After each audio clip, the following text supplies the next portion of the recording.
Commerce classes.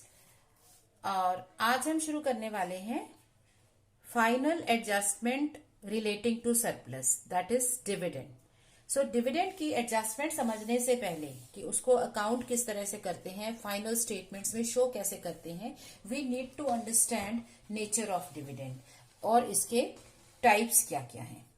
Number one thing, आपका dividend दो तरह का हो सकता है, इक्विटी डिविडेंड और प्रेफरेंस डिविडेंड। क्योंकि डिविडेंड हम पे करते हैं शेयर कैपिटल पे, तो जितने टाइप की शेयर कैपिटल उतने टाइप का डिविडेंड, इक्विटी डिविडेंड भी आ जाएगा, प्रेफरेंस डिविडेंड भी आ जाएगा। ठीक है, प्रेफरेंस डिविडेंड हम अलग से पढ़ेंगे, पहले हम बात करते हैं इक्विटी डिविडेंड की। Now when a company is having equity share capital, तो वो उस पर डिविडेंड दो तरह से दे सकती है। पहला है कि ड्यूरिंग द ईयर अगर कंपनी अच्छा परफॉर्म कर रही है तो कंपनी उस पर डिविडेंड पे कर देती है, जिसे हम बोलते हैं इंटरिम डिविडेंड। इंटरिम डिविडेंड का मतलब इन टर्म, मतलब जो टर्म है, ईयर चल रहा है, उसी टर्म के बीच में डिविडेंड दिया गया, उसको इंटरिम डिविडेंड बोलते हैं।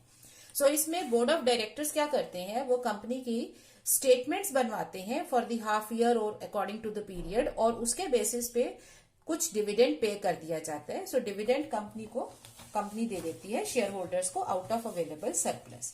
सेकेंड है फाइनल डिविडेंड। फाइनल का मतलब होता है जो एंड खत्म हो गया, जब मतलब एंड हो गया, टर्म एंड हो गई, उसके बाद जो डिविडेंड दिया गया। फाइनल डिविडेंड में हमें एक चीज याद रखनी है कि on the basis of your records company के जो डायरेक्टर्स हैं वो फाइनली डिविडेंड प्रपोज कर सकते हैं कि सपोज कंपनी को अच्छा प्रॉफिट हो रहा है, सो दे में प्रपोज 10% डिविडेंड, 15% डिविडेंड, और वो ये भी कह सकते हैं कि इस बार डिविडेंड नहीं दिया जाएगा। बट जो डिविडेंड डायरेक्टर्स ने प्रपोज किया है कि let us declare this dividend, तो वो डिक्लेयर नहीं कर रहे हैं, वो सिर्फ प्रपोजल दे रहे हैं कि इतना डिविडेंड दे देते हैं। सो उसके बाद कंपनी अपने शेयर होल्डर्स की मीटिंग करती है। सो उनके एनुअल जनरल मीटिंग में share holders have every right to accept और रिजेक्ट दिस डिविडेंड। तो अगर डायरेक्टर्स ने 12% डिविडेंड दिया है तो शेयर होल्डर्स उसको जब अप्रूव करेंगे तो वो फाइनल डिविडेंड बन जाएगा। सो फाइनल डिविडेंड का यहाँ पर मतलब होगा अकाउंटिंग के फॉर्म में वो डिविडेंड का रेट जो डायरेक्टर्स ने प्रपोज किया और शेयर होल्डर्स ने फाइनली अपनी मीटिंग में एक्सेप्ट कर लिया। ठीक है, और अगर वो एक्सेप्ट नहीं करते हैं, फिर वो रिजेक्ट कर देंगे, तो डिविडेंड नहीं रिकॉर्ड होगा, डिविडेंड पे ही नहीं होगा। ठीक है, तो शेयर होल्डर्स को राइट क्या दिया गया है, वो डायरेक्टर्स के बताए हुए डिविडेंड को या तो एक्सेप्ट कर ले और उसको ले ले, या उसको रिजेक्ट कर दें, वो उसको इंक्रीज नहीं कर सकते। ठीक है ना। सो जहां इंटरिम डिविडेंड जिस मिनट डिक्लेयर हुआ उसके बाद पे हो जाएगा, फाइनल डिविडेंड में वेट करनी पड़ेगी। पहले बोर्ड इसको अप्रूव करेगा, मतलब बोर्ड एक शेयर प्रपोज करेगा, एक रेट, उसके बाद कंपनी की एजीएम में, मतलब शेयर होल्डर्स की मीटिंग में उस डिविडेंड को एक्सेप्ट किया जाएगा, अप्रूव किया जाएगा, फिर उसे डिक्लेयर करेंगे। तो इसमें स्टेजेस क्या आ गई, पहले इसको प्रपोज किया गया, प्रपोज करना डायरेक्टर्स का काम है, उसके बाद इसको अप्रूव करेंगे कौन, शेयर होल्डर्स। तो जब शेयर होल्डर्स इसको अप्रूव करेंगे then it becomes declared dividend, इसको डिक्लेयर किया जाएगा और फिर ये हमारी बुक्स में रिकॉर्ड होगा। तो अभी तक आप फाइनल अकाउंट्स जितना पढ़े हो उसमें ये तो समझ चुके हो कि जो प्रपोज डिविडेंड होता है वो बुक्स में नहीं आता, इसको सिर्फ अलग से नोट की तरह दिखा देते हैं कि ये कंटिजेंट है। कंटिजेंट क्यों है, क्योंकि अगर शेयर होल्डर अप्रूव कर लेंगे तो ये फिर डिक्लेयर हो जाएगा और ये एक लाइबिलिटी बन जाएगा। सो ये डिक्लेयर होगा और पे हो जाएगा। सो नॉर्मली 1 साल का डिविडेंड उस ईयर के कंप्लीट होने के बाद ही डिक्लेयर और अप्रूव होता है और फिर वो पे होता है। सो इससे रिलेटेड हमारे जो क्वेश्चंस है वो किस तरह से आ सकते हैं। अगर तो ये एक फुल फ्लेश्ड क्वेश्चन है जिसमें फाइनल अकाउंट्स बनाने हैं, तो उसमें तो आपको सिर्फ डिविडेंड डिक्लेयर्ड या डिविडेंड प्रपोज्ड बताएंगे, उस स्टेज पे वो पे नहीं हो सकता, क्योंकि अभी तो आपको शेयर होल्डर्स का अप्रूवल मिलेगा, उसके बाद इसके पेमेंट के स्टेप शुरू होंगे, उसमें भी टाइम लगता है। ठीक है ना, क्योंकि ये डिविडेंड डिक्लेयर होता है फाइनली, मतलब एंड में जब आप बुक्स बना रही हो। ओके, बुक्स कंप्लीट हो गई हैं, फिर ये डिक्लेयर हो रहा है उसके बेसिस पे। सो डिक्लेयर तो हो सकता है, लेकिन उसके बाद शेयर होल्डर्स की मीटिंग करनी होगी, फिर उसे अप्रूव करके डिक्लेयर करना होगा, तो यहाँ पर थोड़ा टाइम लग सकता है। सो नॉर्मली 1 साल का फाइनल डिविडेंड नेक्स्ट ईयर में पे होता है। सो फाइनल अकाउंट्स के क्वेश्चन में सारी एंट्रीज नहीं आती, वो सिर्फ डिक्लेरेशन तक आ सकता है। बट अगर हमें एक शॉर्ट क्वेश्चन दे दें सिर्फ फोकस्ड होगा डिविडेंड पे, तो उसमें ये सारे स्टेप आ सकते हैं कि इंटरिम डिविडेंड भी पे कर दिया, देन एंड में आपने डिविडेंड प्रपोज किया, अप्रूव किया और फिर उसको पे कर दिया।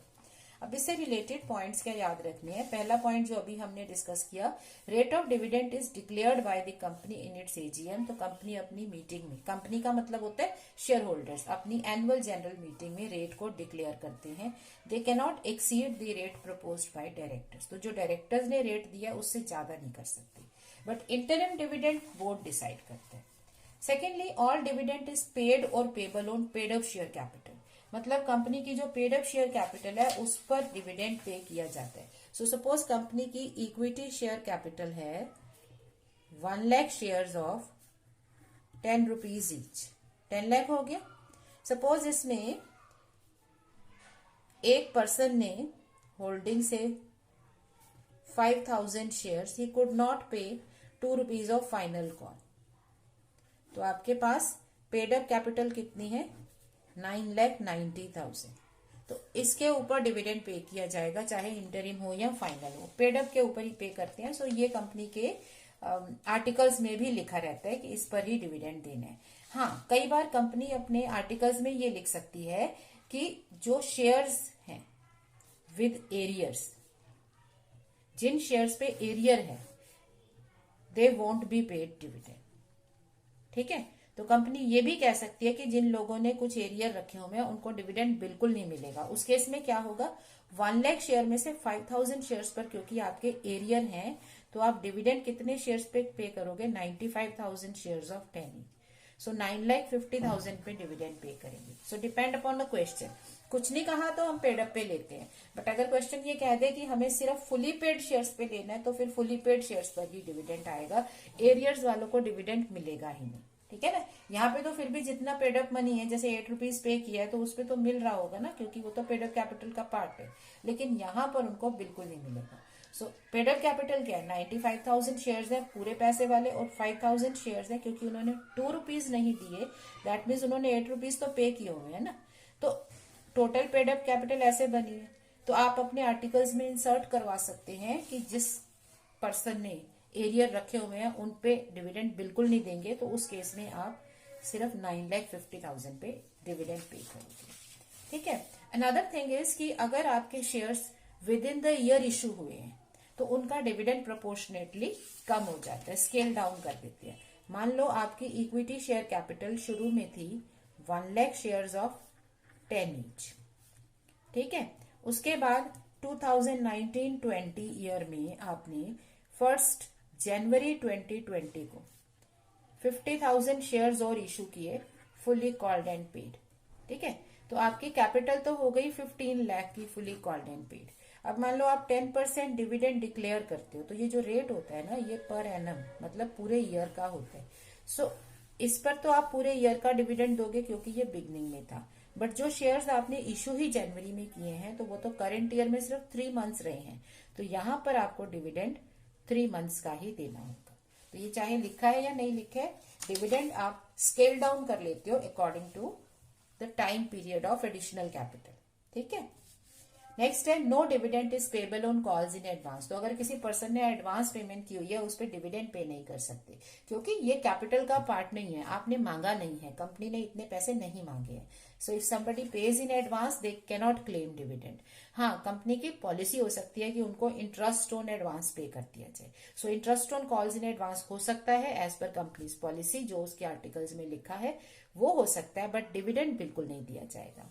नेक्स्ट है board has a right to deduct any amount payable by the share holder on account of calls और otherwise payable from the members. So अगर किसी शेयर होल्डर ने कंपनी को कुछ पैसा देना है, either on account of calls in arrear और इन सम अदर कैपेसिटी, मान लो ये जो आपकी शेयर कैपिटल है इसमें एक्स इज होल्डिंग 1000 शेयर्स, इस कैपिटल में से फुली कॉल्ड जो आपकी पहले से है उसमें 1000 शेयर्स उसके पास है, दैट इज 10,000, और एक्स कंपनी का क्रेडिटर भी है से फॉर 6,000 रुपीज।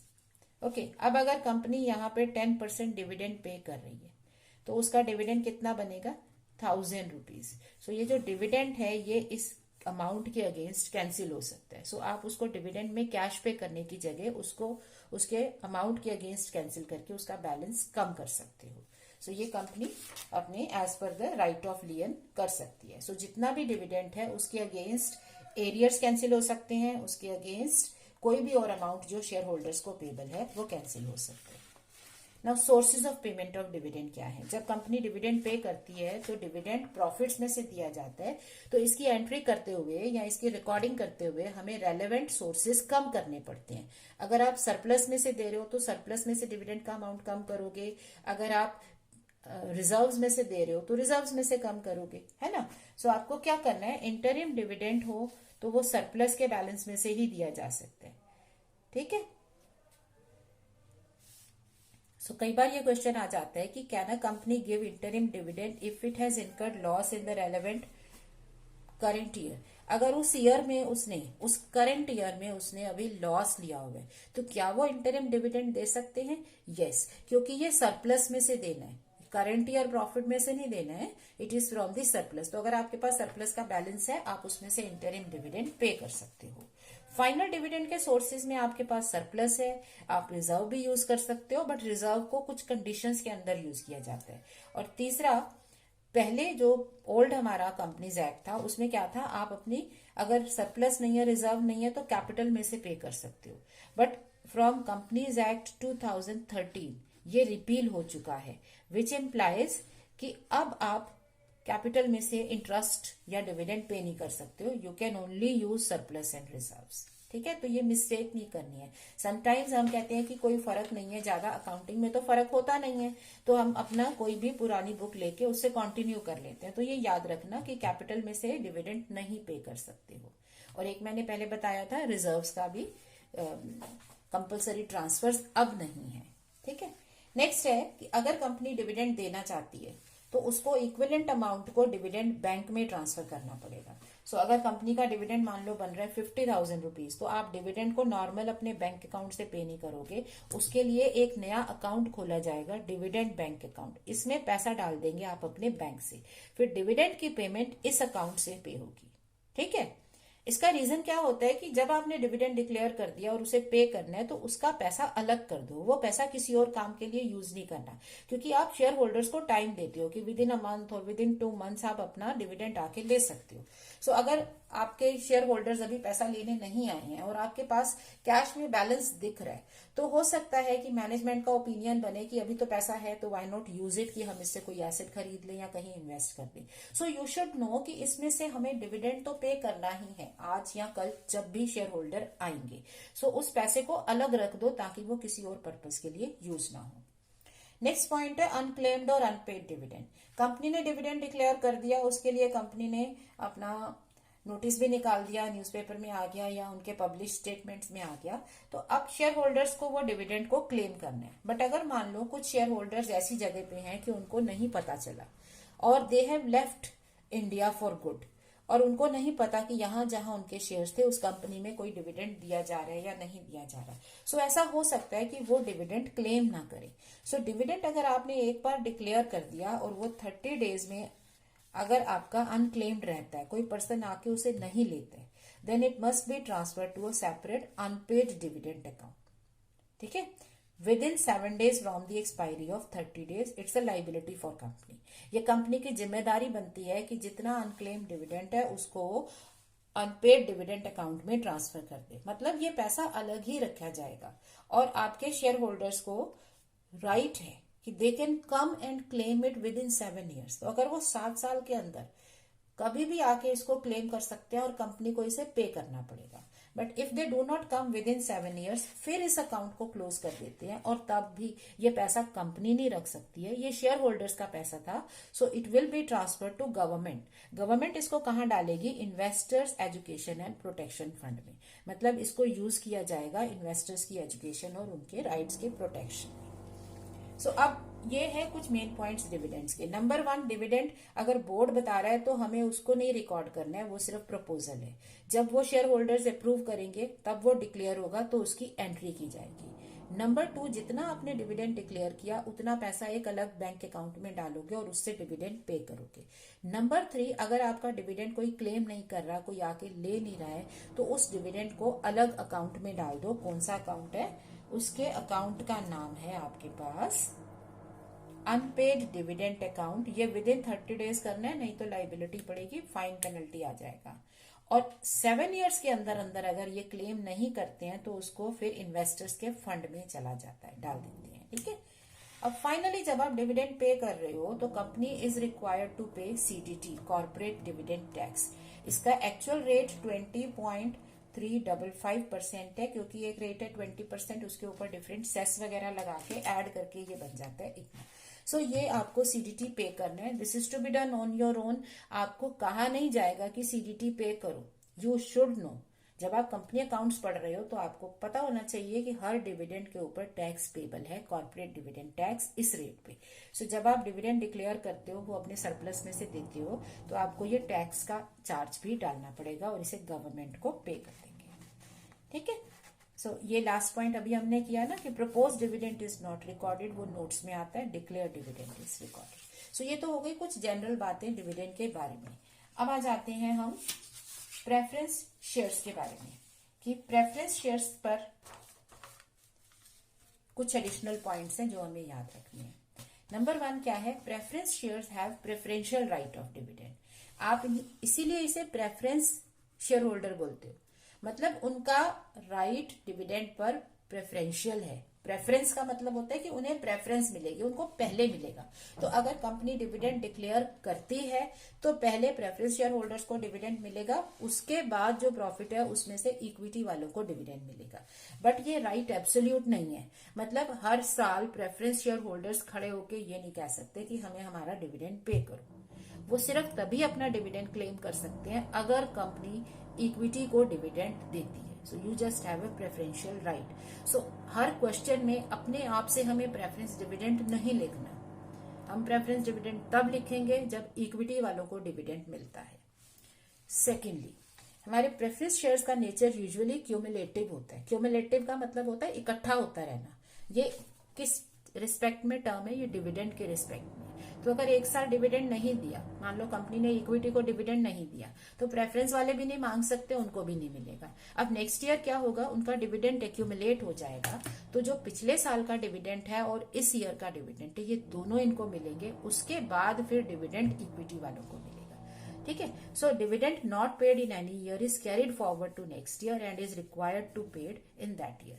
बट इसे हम एब्सोल्यूट लाइबिलिटी नहीं मानते हैं, ये कंटिजेंट है, क्योंकि मिलेगा तो तभी ना जब इक्विटी वालों को मिलेगा। सो इसलिए इसको सिर्फ नोट में एज अ कंटिजेंट लाइबिलिटी दिखाया जाएगा कि dividend of current year is unpaid. ठीक है, डिक्लेयर नहीं हुआ, पे नहीं हुआ।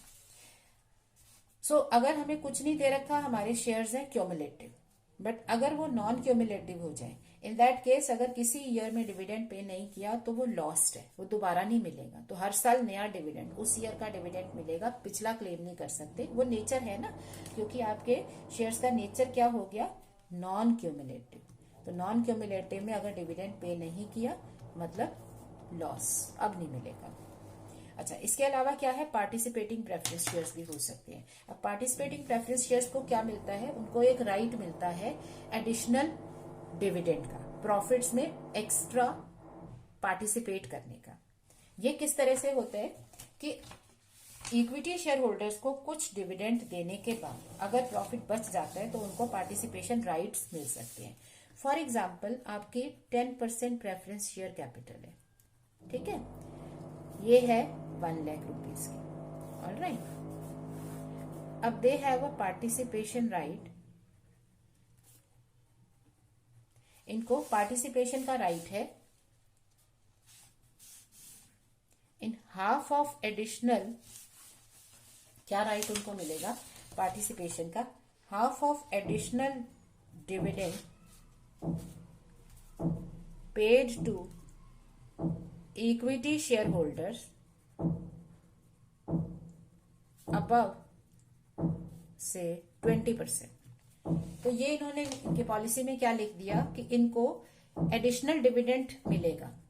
कब मिलेगा? अगर इक्विटी का डिविडेंड 20% से ऊपर है, मतलब अगर इक्विटी शेयर होल्डर्स को आप 20% से ऊपर डिविडेंड देते हो तो उसका आधा इनको भी मिलेगा। तो अब आप इक्विटी डिविडेंड के बेसिस पे प्रेफरेंस डिविडेंड पे करोगे। आपको सिर्फ रेट में चेंज करना है, एंट्रीज वगैरह में कोई चेंज नहीं है, वो तो एक ही बार होगी ना, जो भी अमाउंट इनका बनेगा। तो अगर ये नॉन पार्टिसिपेटिंग है, अगर ये कुछ नहीं लिखा हुआ, तो आप इक्विटी को जो मर्जी डिविडेंड दो, इनका रेट 10 फिक्स है, ठीक है।